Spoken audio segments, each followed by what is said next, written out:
Hi, welcome back to the Personal Protection video series. And the topic today we're going to discuss is staying clean. And when you're clean, you're comfortable, you're secure, and being secure, you're more alert. But by being healthy, you're going to make you and your loved ones a lot safer. The thing about staying clean is it boils down to being prepared. And I'm going to share with you some of the items that you already have in your personal protection kit and your emergency bag that will help you stay both clean, secure, and comfortable.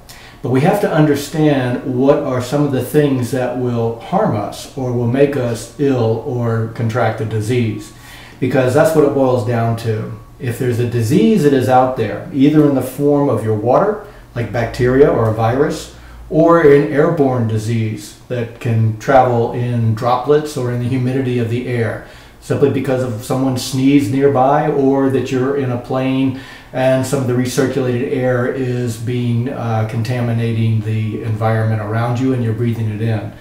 Or direct contact, shaking hands with someone, handling money, handling other items, both in the form of fluids and direct contact. So these are some of the causes and some of the entry routes to disease and illness. So we want to move quickly to the solution and to way to handle some of these so that we can remain clean.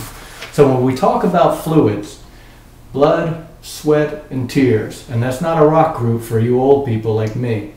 This is very real. This is the conduit or the transmission, the route of transmission that which we can get disease and become ill. Now, I have to mention this, is that these are elements that are in our environment and will especially be more prevalent in an emergency, because people will not have the same kind of amenities like flushing toilets, like clean water, like places that it can be transmitted to where it's not harmful.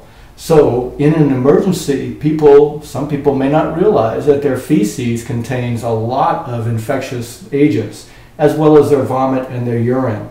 So the garbage that humans create, turning into human waste, sometimes is not disposed of properly. So that's what we want to address, so that we can make sure that in our environment, whether it be our home, our car, or wherever we are, we can make a safe environment simply by protecting ourselves, our loved ones, and making sure that our perimeter and our area of operations is more secure and clean. So we're going to get right into solutions. When we talk about water, I can't express enough how great it is that this item exists. Okay, this didn't exist a few years ago because we just didn't have the technology to make it affordable. Yes, dialysis does use hollow fiber membrane, but those filters were many thousands of dollars and they certainly weren't portable until now. Now you've got this portable filter and you can screw it right on to either your reservoir, which you have in your emergency kit, as well as your personal protection bag, or we can even attach it to an existing water bottle. It'll screw right on.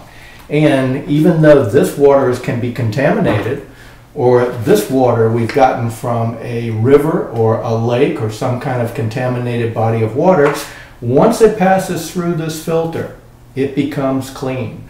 Now, I want to make a differentiation here, is that this filter will clean all the bacterial agents and about 90 to 99% of the viral agents. But there are cases in which that 1% or 1/10 of 1% can get through this. And I'm talking not about bacteria, but only about viruses. Viruses are a lot smaller. And the porosity of these membranes sometimes will allow a few microns to get through.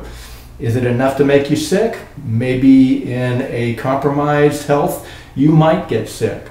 If your immune system is compromised, or there's stress, or you haven't eaten well, you haven't been getting your vitamins, yes. So if you think that there's a virus pathogen, or if someone has alerted you to an epidemic that exists, either in the form of a Giardia or some other type of virus, you certainly want to treat this water and this water with a few drops of Clorox. Make that unscented household Clorox, just a few drops, stir it up, let it sit for a while so that the taste will be reduced, and you can even add a little bit of electrolyte or a little bit of lemon powder like you make for lemonades or some Gatorade to kind of take some of the taste away. Then you can drink it safely.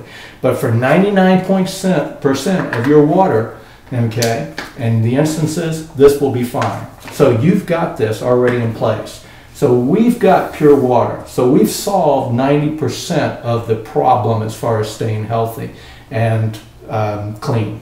Air, okay? You remember these Ready masks, okay? Again, these are ones that will fit right over both your eyes, your nose, and your face, allow you to breathe freely, but they too have barriers that will take out many of the viruses and airborne agents that are around us or could be around us. So we've got that. Direct contact. When direct contact becomes an issue, one of the best lines of defense is gloves, okay? Now, this may get hot and may be uncomfortable, but it's certainly less comfortable than getting the flu or some other type of infectious disease.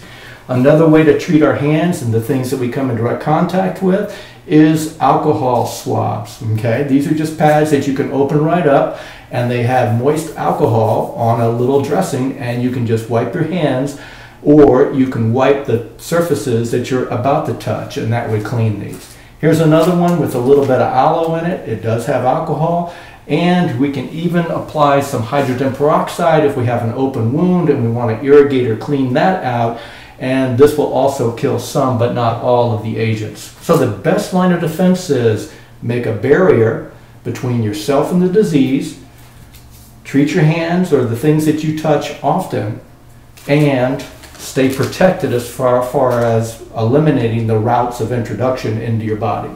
So direct contact, and then we get to fluids, okay? One of the main things we want to talk about are barriers that will give us protection from the fluids that we take in.